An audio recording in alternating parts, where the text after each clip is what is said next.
Hey everybody, welcome back to GallupBuilt. Thank you all for stopping by and checking out this video. In this video, I'm going to be working on a parasitic drain on an E350, which turns out to be a door switch. And I'll also be changing out an oil filter adapter on a Caravan because it was leaking coolant. I get a little bit of work done on this blue one, and I get a little bit of work done on the interior on the gold one as well. So thank you all for checking out this video, and I hope you all enjoy it. I have made it to the shop, and I'm going to continue working on this one. I was working on this one.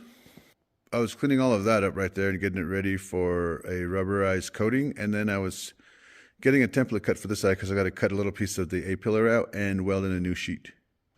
Now I'm going to be on this one. I got to figure out what is the drain on this one. So there's a parasitic drain. The battery keeps dying on it.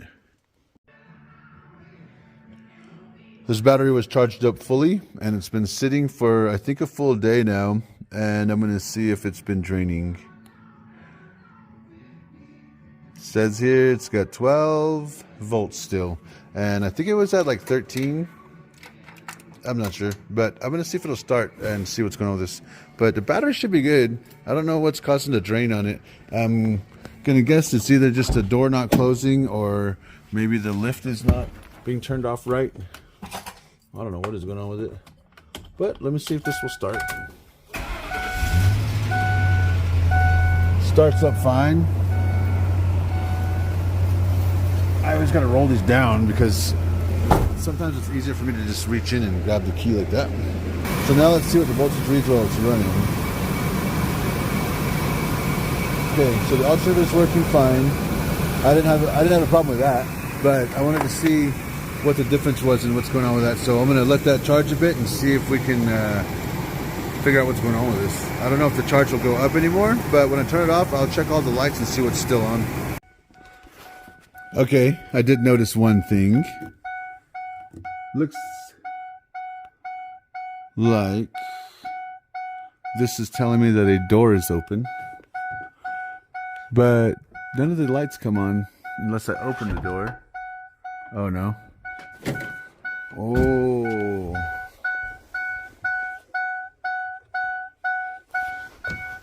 Looky here, guys. I wonder if this is what the problem is.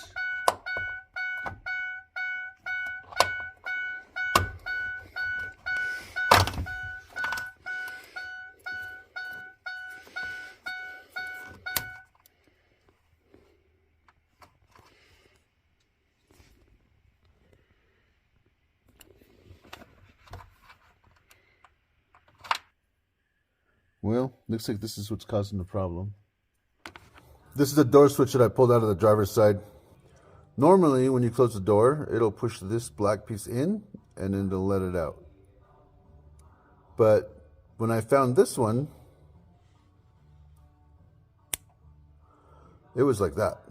So even though the door was closing on here, it was not compressing between here and here. That's how it's supposed to work. So when this stays out, this means the door is open. And while this whole thing pushed in like that, it registered as the door is always open. So that's what's killing the battery. I guess I got to have one picked up from O'Reilly's. When I push in this side, yeah, this side works fine. All right, I'm going to work on this a little bit. I've got this air dam right here, and I've got these. This is a fiberglass stone guard, and where the buckets are for the corner lights, signal lights, I'm going to put these in. These are brand new signal lights, and I just had to measure the size of this real quick. So that's what I was doing. I was kind of measuring this a little rough here, so like 73 millimeters. I have to make this hole that wide so I can fit these little lights in those buckets. And this is what I'll be using. This will make it pretty easy.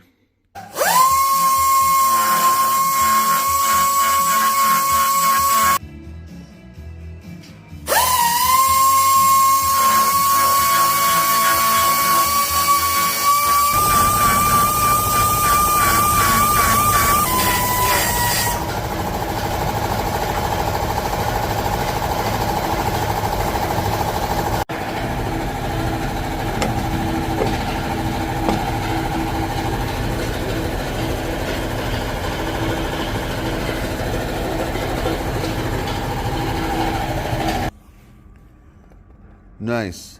The wing windows went in, the mirrors, the door handles. This is looking pretty good.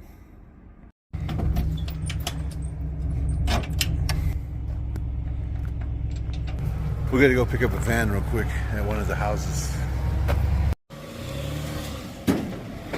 You're good. Come this way a little bit.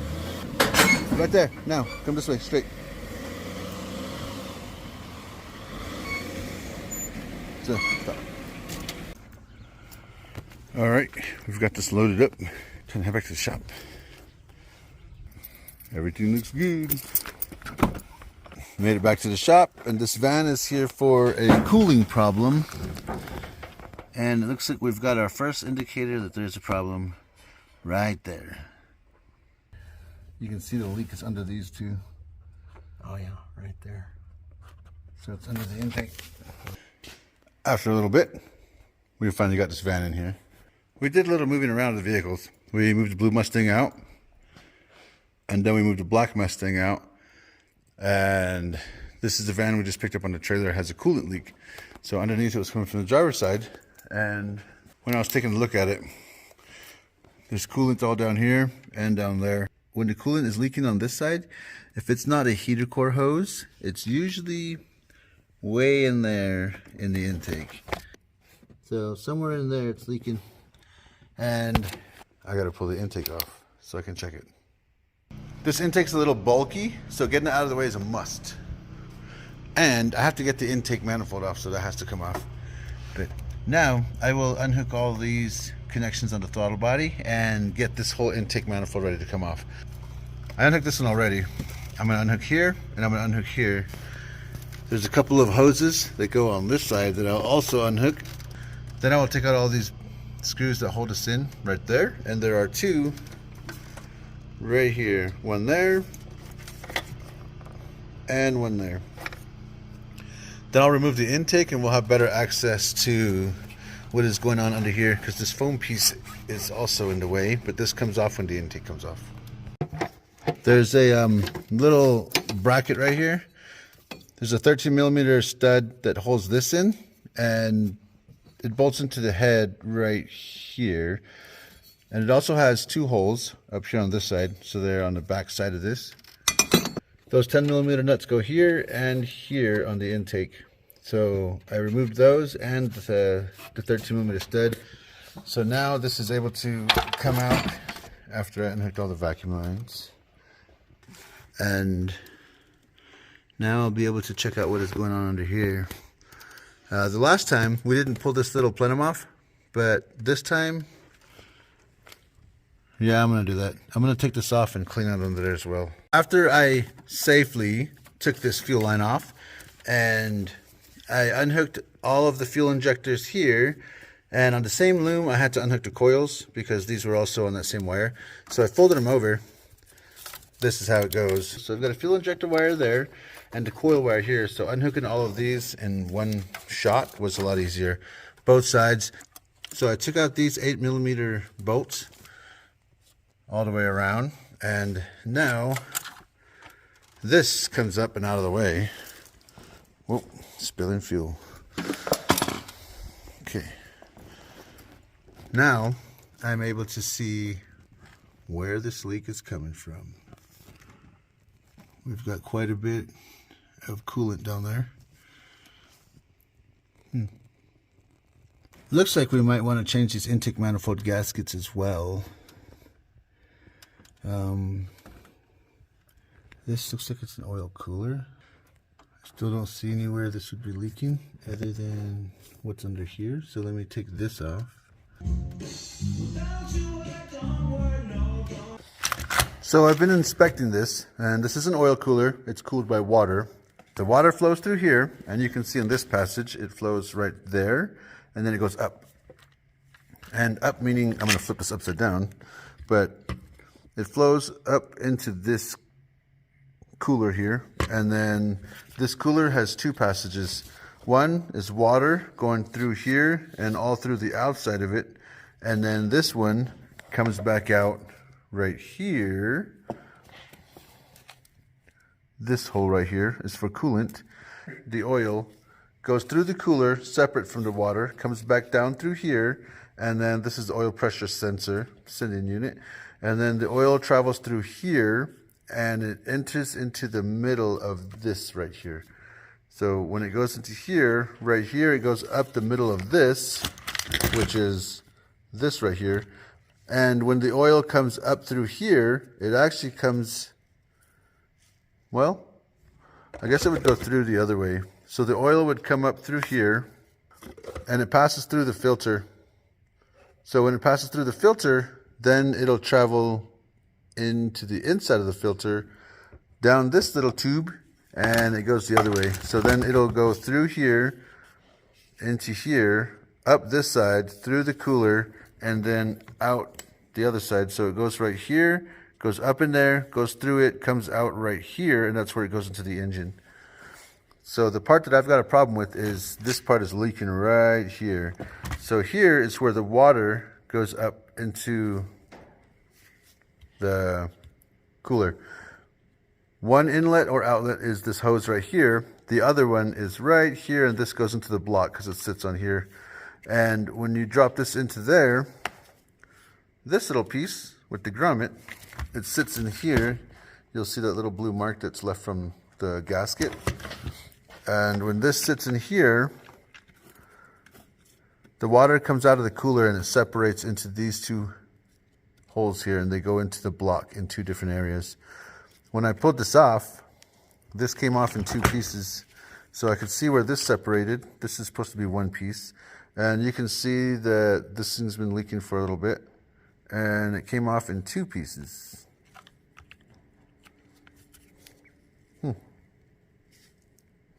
So this is where it's leaking from. I'm going to get online and see if I can get one of these picked up today and put this back together. I'm trying to keep as much trash out of the intake as I can. So I cleaned the edges real quick and taped it up. And then now I'm able to soak up all the water and oil that's been sitting down in that little valley right there. Since they do not sell this piece right here by itself, we had to buy the whole thing. This is 280 bucks. So this is going to have to go in now. I put this hose on it already. It's going to make it a lot easier.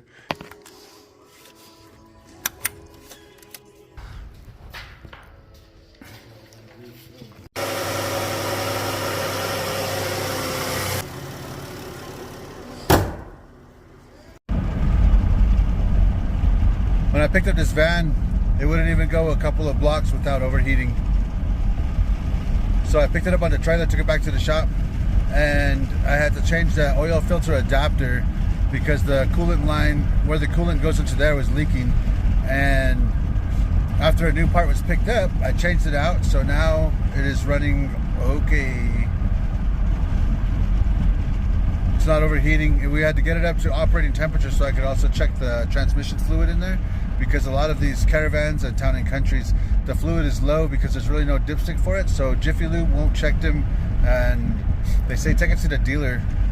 We finally just ordered the dipstick from Mopar, and we've been going through and checking the fluid on all of these vans. Every single one of them has been low. Right now it's cruising all right, like no problems. Definitely not overheating. This would have been way into the red by now, so it's running pretty good. I've been here at the shop for like 45 minutes now, and I've been fooling with this piece right here. I'm trying to get this protrusion here with the switch on it to be roughly the same size as that one there. This is the new one, and they're only making them this size, but for some reason, this one is that size. And when I get online, all of them, it says this is specifically for the front door, and everything is looking this size. When I close the door, it's closing on this way early. This is a little crazy. This is a switch from standard ignition that we just picked up. And this is the original one from Ford Motor Company that was in the van. And it looks to me like they're the same thing, and standard ignition just took the numbers off. Kind of crazy. Cool. I've got it sitting where it needs to be. Alright, I've got this in, and after inspecting it, it looks like it's not going to be that bad as far as the fit. And when I close it, that's when it goes off. So it is working. Nice. Now I gotta put that side back in real quick. Okay, I'm done with that van for right now. There are some more parts that need to be coming for that van as far as door handles and a few other things. While I'm waiting for those, I'm gonna work some more on this wiring. This one right here, all this I have to run through there where it's normally routed, I guess. And I'm gonna run it through the firewall. And then I have another wire, a couple of wires, actually a little set that's going to run from the firewall to the grill, and it's for the fog lights. And that's for this one right here. Then there are all these that I fixed. There was a resistor wire problem, and it melted a lot of the wires that were grounded to the instrument cluster. So I had to fix a lot of that. And that is all of these right here. So you can see there are new ends on all of them. I got to go through and label each one of these, so when I put them back on the gauges, they'll be all right. And of course, I've got the rest on the other side. So I've got these, the red and yellow wires for the radio, but the rest of these, same thing. I've got to label them for the back of the instrument cluster. Then I will put in the instrument cluster. And that one,